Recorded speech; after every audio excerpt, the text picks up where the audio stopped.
Machine কোথা থেকে নিলে ওটা বলো। হ্যাঁ চলো এবারে তোমাদের প্রশ্নের কিছু উত্তর দিই। মেশিন নিয়েছি আমি প্রথম ইউটিউব সার্চ করলাম। ইউটিউব সার্চ করে দেখছি যে মেশিন কেনার কোনো অভিজ্ঞতা আমার নেই। তো আমি ইউটিউব সার্চ করলাম। ইউটিউব সার্চ করার পরে ইউটিউব থেকে আমাকে বেশ কিছু ভিডিও দেখালো।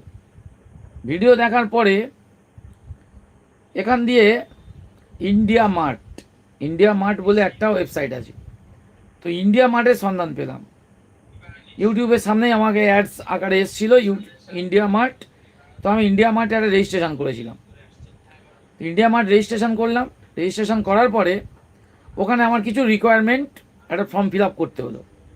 তো অনলাইনে ফর্ম ফিল আপ করলাম। ফর্ম ফিল আপ করার পরের দিনেই দেখছি আমার বর্ধমান, দিল্লি, হরিয়ানা, উত্তরপ্রদেশ অনেক দূর দূর থেকে আমার কাছে ফোন আসতে শুরু করলো যে তুমি এরকম একটা মেশিন